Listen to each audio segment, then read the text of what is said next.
So Clyde, I feel like I've introduced you at least 4 times to the club this year. I think everybody's getting tired of hearing about your illustrious career at Coca-Cola, your academic credentials from Yale and from Germany, and all the things that you continue to do to help this club and our community with your board involvement and the work that you do. But I want to take a moment to thank you for what you've done for me. You really have been an amazing mentor. When you recruited me to join the Agnes Scott board all those years ago, we got to know each other pretty well. And what a rewarding experience that was. So I've watched firsthand how you stand at the back of the line and make a truly extraordinary difference. And for that, I wanted to thank you and invite you to the stage to please introduce Senator Saxby Chambliss. So come on up.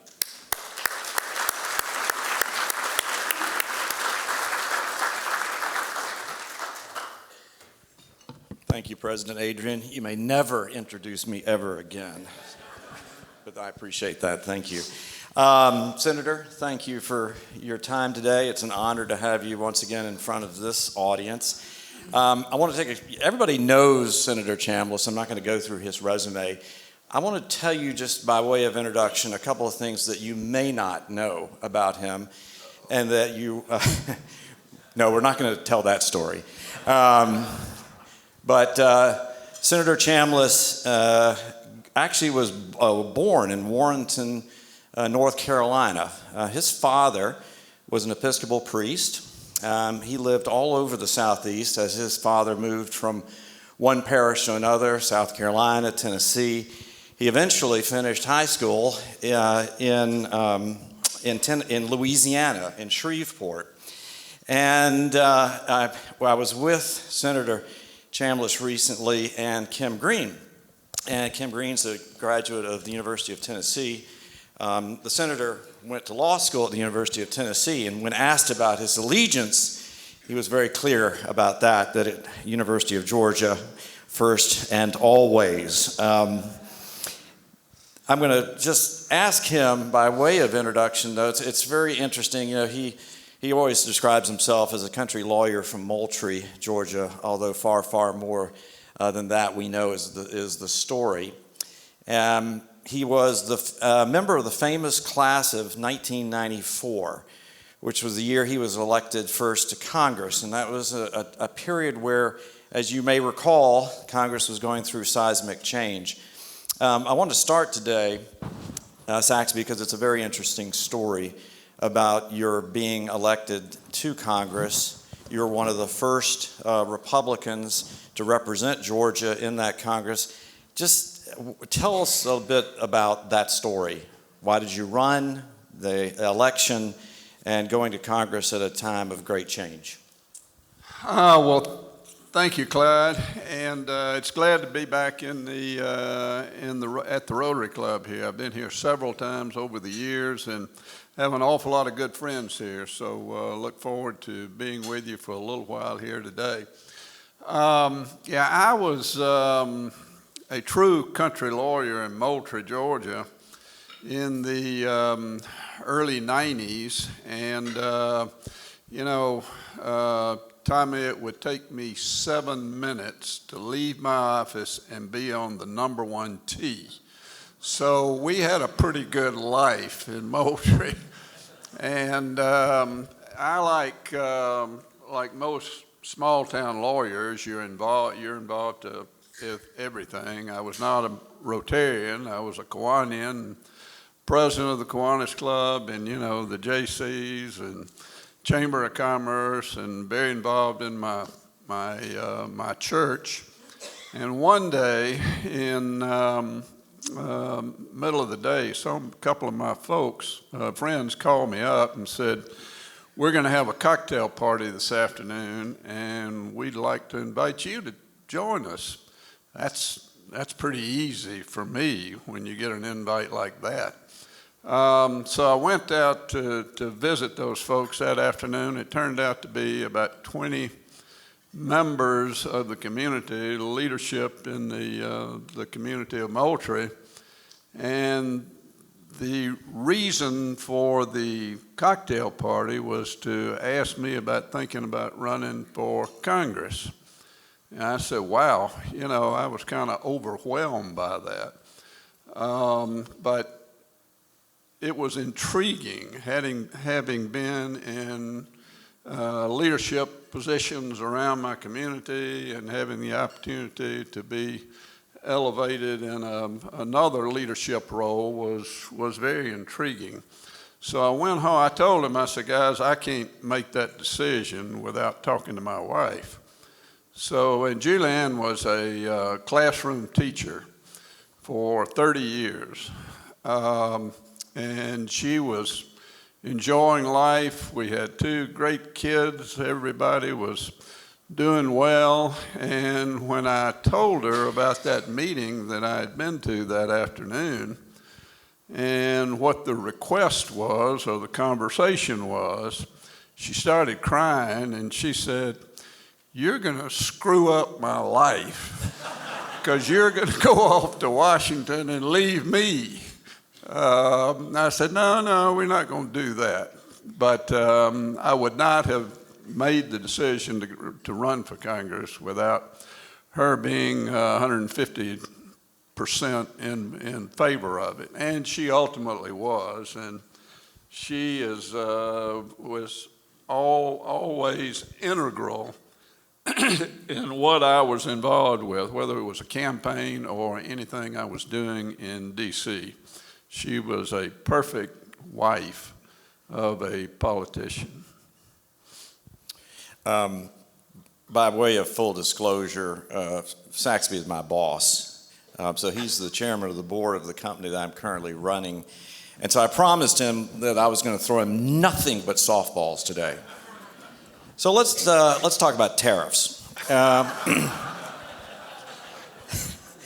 Kind of the elephant in the room, Senator, right? So with the 90-day pause on some tariffs that ends in early July, we mostly have questions and not a lot of answers.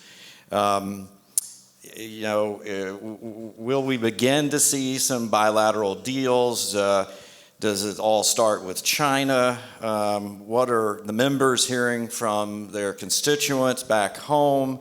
What is the continued market business community reactions? Give us some context for this, and what are you hearing among your clients, among your friends that are still in Congress, and where do you see this all leading? Well, I can kind of give you an update on the latest on the issue of tariff, but now it's 12:40, so by 12 o'clock this will be old news, and it'll be Trump will have done something 180 degrees probably. The issue of tariffs, though, are not new. In fact, the first tariff act passed by Congress was in 1789. George Washington was president, and he imposed a 5% tariff on all goods coming into the United States. Over the years, we've had a couple of major tariff pieces of legislation. The most famous was the Smoot-Hawley Tariff Act in the 1930, which in all probability extending the Depression for several years. So it has a good and a bad side to it. Tariffs are good when we are needing to get the attention of another country on some issue. For example, one of the major issues that I was confronted with in all of my 20 years in the House and the Senate was the issue of Canadian lumber coming into the United States. In the United States, obviously, most of our forests are privately owned. In Canada, most of the forests are owned by the government. And the government maintains those forests up there, and then they sell the timber to the lumber companies in Canada at a modest price. So they have a major advantage against our lumber mills and our Home Depots and other retail operations. And we engaged with the folks at the highest level in Canada over the years while I was in Congress, and we made some really inroads. We had a major agreement, softwood lumber agreement with the Canadians that lasted about 10 years. It was extended once, but unfortunately it ran out a couple of years ago, and now we're kind of back in the same situation again. And that's one reason why Trump put a 25% tariff on Canada. The use of tariffs, though, have been minimal over the years for all the right reasons. I am a free trader. I believe that we should have no tariffs on us or on anybody else. If we're competing on a level playing field, that works. Sometimes it gets out of kilter. The situation that we have today with our balance of trade with China has gotten out of kilter. And I can tell you, without having not been inside the room on any conversation with the current administration relative to tariffs, but this is all about China.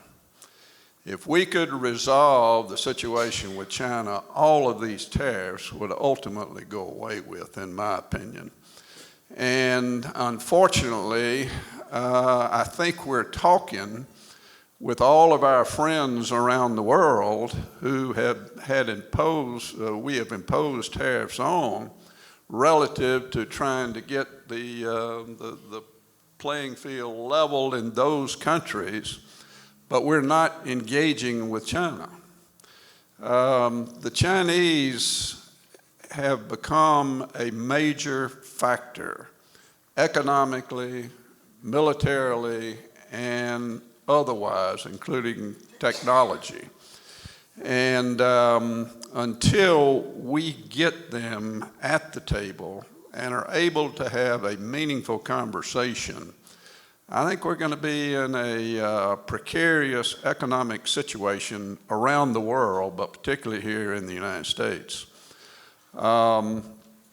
China is very outward in saying they want to dominate the world. Xi Jinping has established a China 2030 program where he has various benchmarks laid out on what he wants China to, what they're going to accomplish by 2030. He also has a China 2050 plan.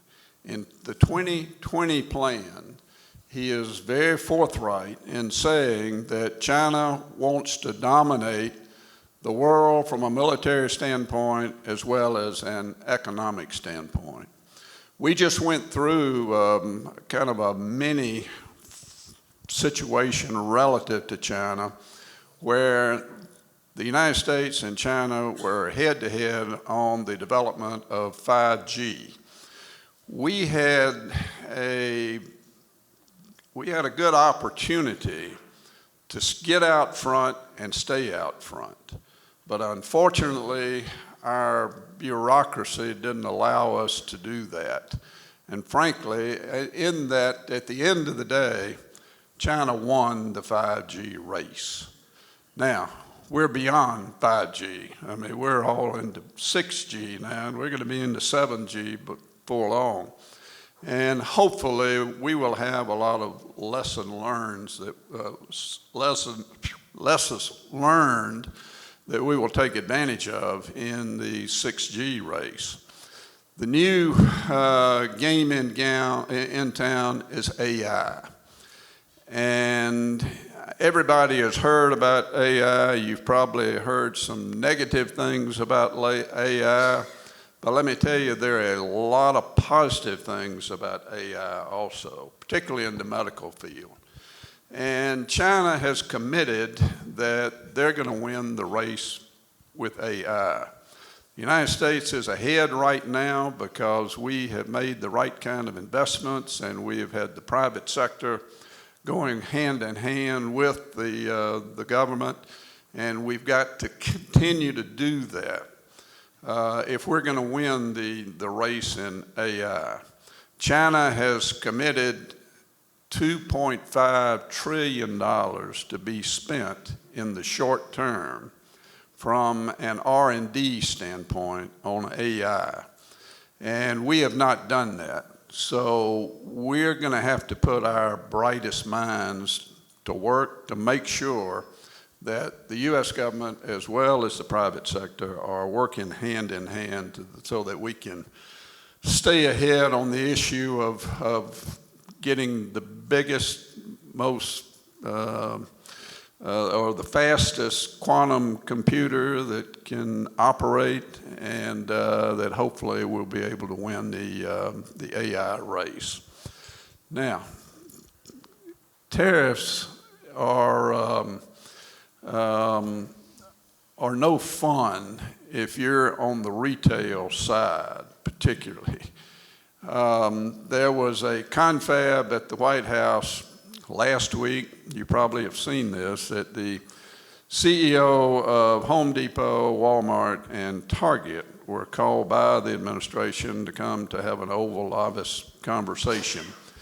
I was hoping Ted Decker would be here today. He could tell you exactly what went on in that room, but what I'm hearing is that all three of those CEOs were very direct in saying to the White House, if you continue down this road and we continue to have to deal with the issue of tariffs, then we're going to pass those increases of tariffs on to consumers. We have to. As a public company, we've got to do what's in the interest of our stockholders, and that's going to happen. I'm sure there's some other members who were in the room other than the president who understood that, and they get it. I just hope that they can get in the ear of the president, because whatever happens or whatever idea or answer to a question that comes across his brain, when somebody asks the question, that's what comes out. And it's critically important that the right level-headed members in that cabinet room continue to emphasize to him that the long-term tariff war cannot be won. We can't win it. So hopefully we're going to see some change in the attitude on the Chinese side, and that we some engagement around the table with the current administration on this issue in the short term. Because once you engage with them, this is not going to happen in 30 days.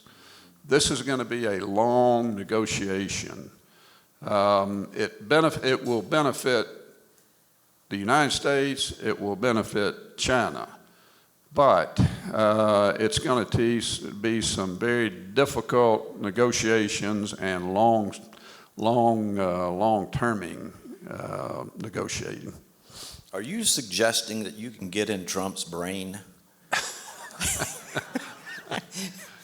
Let me move on.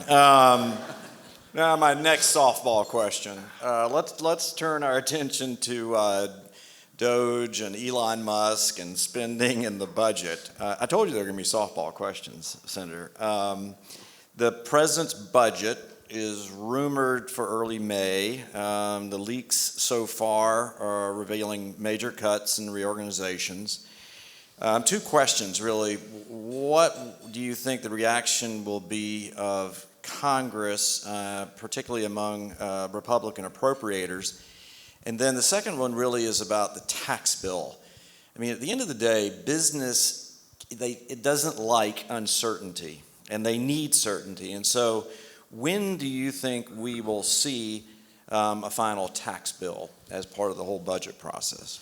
You know, if you had asked me that on November 8, whatever the day after the election was, I would have told you that by Valentine's Day we would have the extension of the Trump tax package which expires the end of this year. Right now, I'm not sure it's going to happen. On the Senate side, we're going to be fine because the extension of the Trump taxes only requires 51 votes on the Senate side because it's going to be done in a process what we call is reconciliation. On the House side, there are two dynamics. One is that they have a razor-thin majority on the House side, and there are a couple of special elections yet to be held that the differential between the Republicans and the Democrats may be narrowed any more, a little bit more.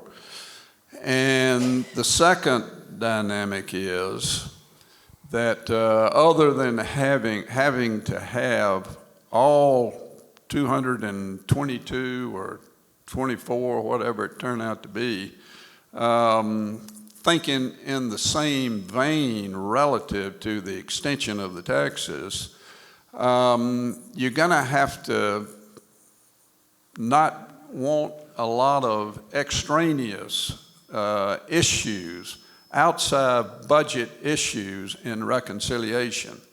Because when you do that, then you run into what we call is the Byrd rule, and I won't try to explain that, but it's a death killer, particularly on the Senate side. And what I'm hearing from my House colleagues, former colleagues, is that there are any number of Republicans who want other major issues having to do with even immigration in the reconciliation process. And if they get outside of budgetary issues, we're going to have a problem. And there's some of these folks on the House side that they put their heels in the ground and they don't move. So the Speaker has got his work cut out to getting that reconciliation process going, keep it going, and it's going to happen. It's going to start this week. The House and the Senate have been out for the Easter recess for 2 weeks, and both come back tonight. And the Speaker has already announced that he's going to begin reconciliation discussions, debates, and votes beginning this week. So it's going to be an interesting scenario on the House side in D.C. this week. At the end of the day, I have to believe that the White House is going to get what they want. They have been fighting over whether we have, what does he say, one beautiful big bill versus two bills that my dear friend, chairman of the Senate Budget Committee, Lindsey Graham, wants. He wants two bills. And I understand why he wants it, and I think he's right. But from a practical standpoint, getting two bills through some of these crazies in the House is going to be difficult. So It's going to be interesting to watch over the next couple of weeks in D.C., and it's going to impact everybody's pocketbook in this room. So be watching. So just to follow on that thought, let's turn to the overall economy. I mean, the indicators aren't good, obviously. I mean, after increasing following Trump's victory, consumer sentiment has dropped nearly 30%. Year-ahead inflation expectations surged from 5% in March to nearly 7% in April. It's the highest reading since 1981. The S&P 500 is down double digits. And you look at most of the polls. I saw one recently, albeit a Democratic poll, that showed 53% of Americans believe the economy is getting worse. Do you think we're headed to a recession? I've listened very carefully at Jerome Powell over the last several months, beginning Election Day.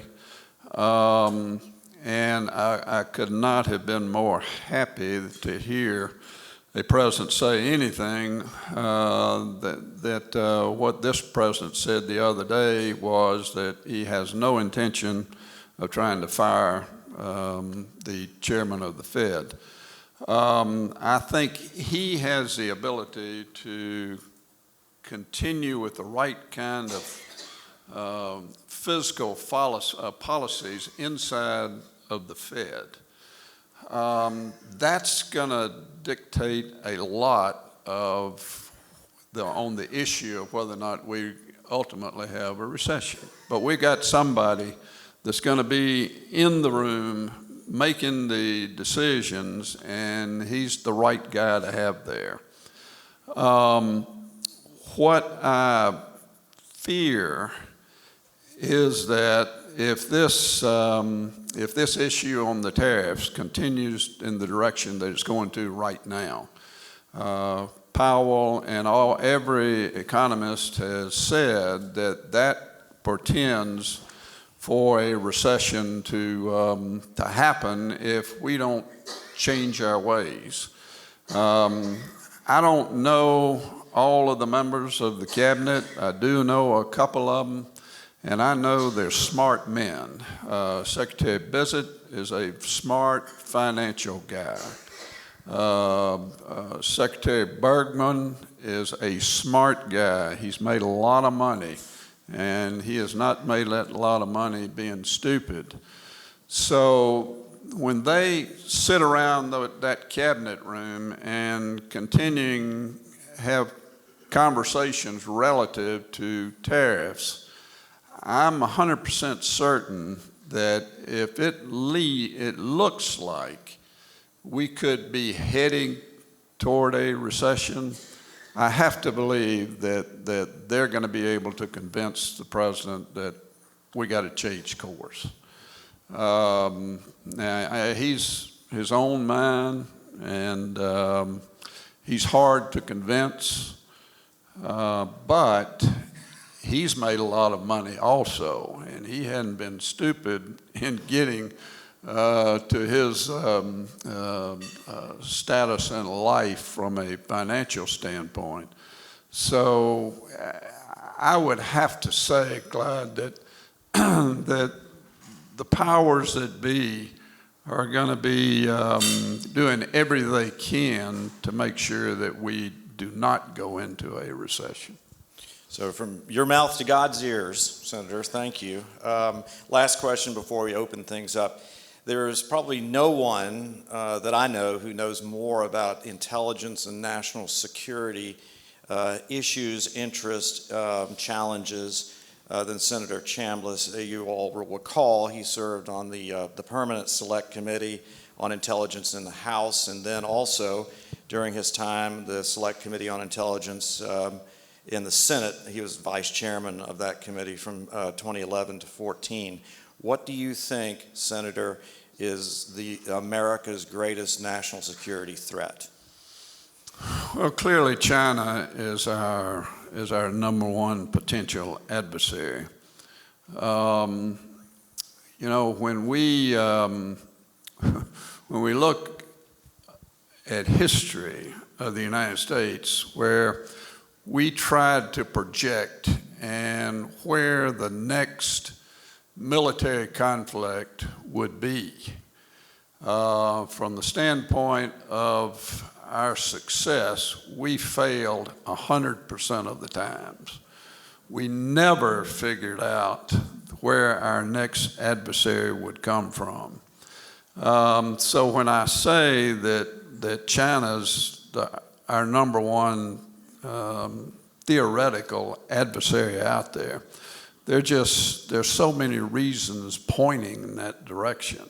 Number one, they've advocate that they want to dominate the world from a military standpoint. And you can't do that unless you roll over the United States, and we're not going to be rolled over. Thank goodness, with all of our conflicts around the world and all of our issues, military-wise and whatnot, we still have the strongest military force by far of any other country in the world. And we have great allies around the world who are participating regularly in the intelligence operations as well as the direct military operations that we do carry out now. And China understands that. So even though they're our number one adversary out there, they understand they can't take us on. The last thing, though, I would say about that is our intelligence community has been chastised over the last several years. But let me tell you, these men and women, and General Ellis is very aware of this, the men and women in our intelligence community are spectacular, they're committed, they're hardworking, they're totally in support of making sure that America continues to be the number one military force in the world that we are today. Thank you for those keen insights, Clyde. Are we ready to open Yes. up to questions? And in the spirit of my career, please ask simple, easy questions. Yes. Thank you for your softballs, Clyde. There's a microphone sitting over there if somebody would like to ask the Senator a question. David, before you start, Senator, I wanted to ask you, you've mentioned that you've come to our club several times over the years. You know about our ethos of service above self. What do you think our club should be focusing on in terms of engaging and impacting our community through these challenging times? Well, Atlanta and our state of Georgia is very generous. And when I listen to these young folks come up here and talk about what they're doing and what this club means to what they're doing, listen, these young folks, they're going to be running this country before we know it. And for what you're doing, providing the kind of leadership and guidance that folks like this are getting from you, that's pretty significant on the part of the Atlanta Rotary Club. Thank you for saying that. David? Yes, thank you, Senator. Given the way both parties have gotten under control of the far left, far right, and we seem to have lost the common sense middle to a large degree, are there any thoughts or recommendations or suggestions as to how we can get back to more of a centrist, common sense approach to politics? Get rid of the crazies.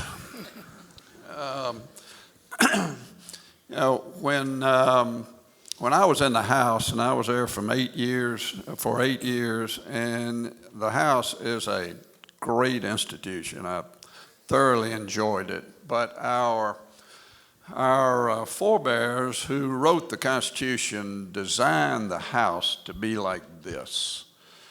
And the Senate was always designed to be the more calming, deliberative body of the two. And when I was in the House, I saw that. Everybody had to go home every weekend because your next election was right around the country, right around the corner, and you needed to be campaigning or doing whatever you needed to do to be out front with your constituents. But within that 435 members of the House, while I was there, we would have conversations with Democratic friends on a regular basis. And we had one consensus that came in the first meeting that we had, and when we talked about it over and over and over, was that if we could get the middle of the folks in the House, let the crazies on the right and the crazies on the left do their thing. But there were probably 300 members of the U.S. House that if we could have gotten together as Republicans and Democrats, we would have been blowing and going with doing the right thing legislatively.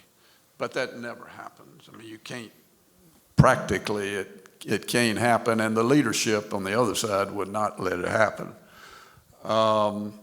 And the same thing I found on the Senate side, except that it was a little bit different in that you have to have 60 senators to get basically anything done.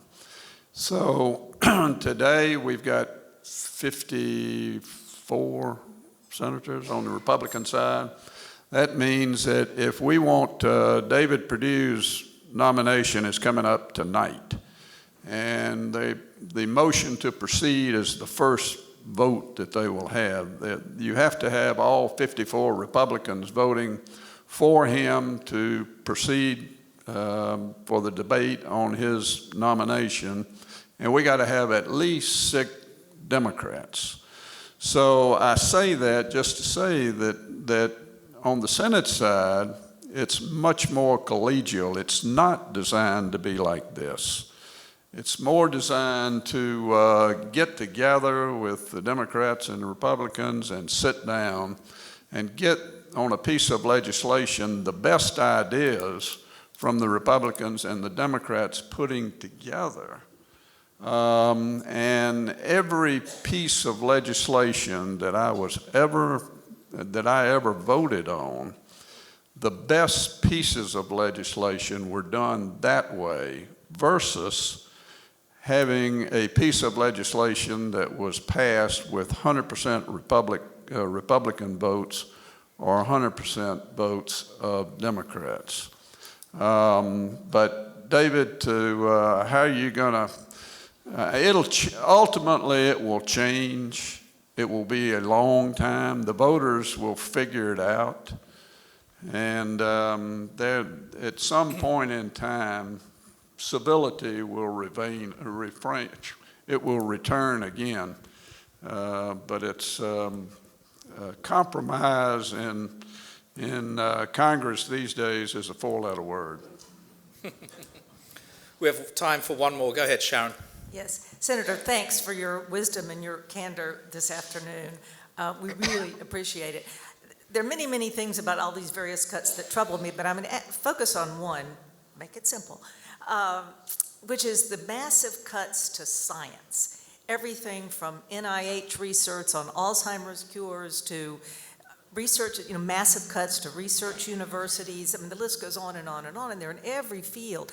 And it seems like the effect of that is going to be, one, to lose our competitive edge, the kinds of things you talked about earlier, and possibly even lose a generation of young scientists. So do you have a sense of what that really is about? What's the real purpose there? And is that broadly supported in the congressional leadership, or might we see some changes? Well, this is purely my theory. The the president campaigned on tariffs.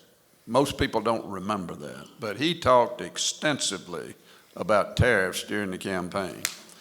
He also talked about that we need to rein in the federal government. And I am 100% on board with doing that. But in my opinion, there's a way to do that, and there's a way not to do that. And what I think is happening right now relative to the significant reduction in federal workforce in every department, whether it's education, science, DOJ, or whatever. You've all seen that DOGE has eliminated a lot of positions. In addition, there is a move to restrict to eliminate funding on any number of programs, including science, R&D, and healthcare. And what I think is going on in the minds of the president as well as Mr. Musk is the fact that the president wants to do what he campaigned on, again, on that issue, just like he's doing with tariffs.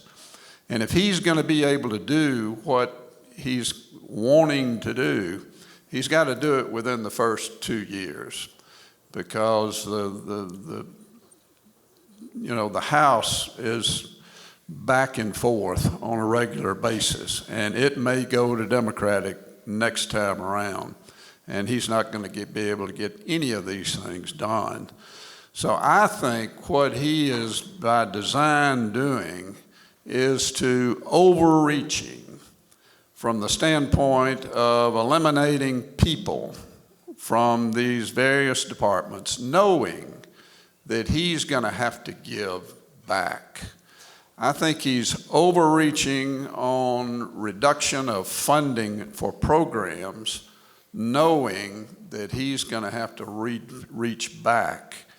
And he's going to have to figure out, just like he's done in a couple of particular instances on USAID, he's had to reverse course and give some funding back to a department that was doing really good work with that money. Now, they were throwing a lot of money away too, and it's okay to try to eliminate that. But thank goodness, in a couple of particular instances that I'm aware of, the right kind of people gave counsel to the White House, and they reversed course on funding for any number of couple of particular programs. So I think that's going to happen in research and development in the technology world. AI depends on federal funding. The healthcare and the advancement of healthcare depends on U.S. government funding, and the folks on the House side and on the Senate side know that well. They're obviously engaging right now in the appropriating process. And they're being bombarded by their constituents in healthcare and defense and wherever to talk about, to try to figure out the funding is going to be available for their particular program. And at the end of the day, that decision is not going to be made at the White House. They're going to be engaged, but Congress is going to make those decisions about how much money is going to go to healthcare, R&D, or technology, or defense, or education, in spite of what we're hearing about the Department of Education right now. At the end of the day, that's going to be decisions that are made by Congress. Senator, thank you for your keen insight as we seek to navigate this world of complexity. I guess you all heard it here first. Civility will indeed return at some point, right? David, my answer is what Secretary Raffensperger said. We don't vote for anybody and send them to DC until they become a Rotarian and understand the four-way test. So maybe we can make that happen.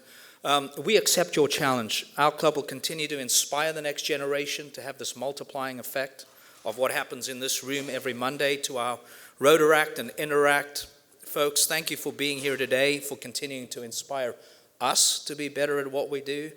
I hope you all found the information around our early childhood initiative interesting. I mentioned some resources for you all to ask some questions.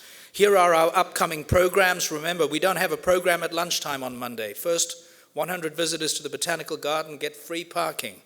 Then we have Senator Raphael Warnock before we take a break during Memorial Day. So with all that being said, please join me in thanking Senator Chambliss and for Clyde for a very engaging conversation. The meeting is adjourned.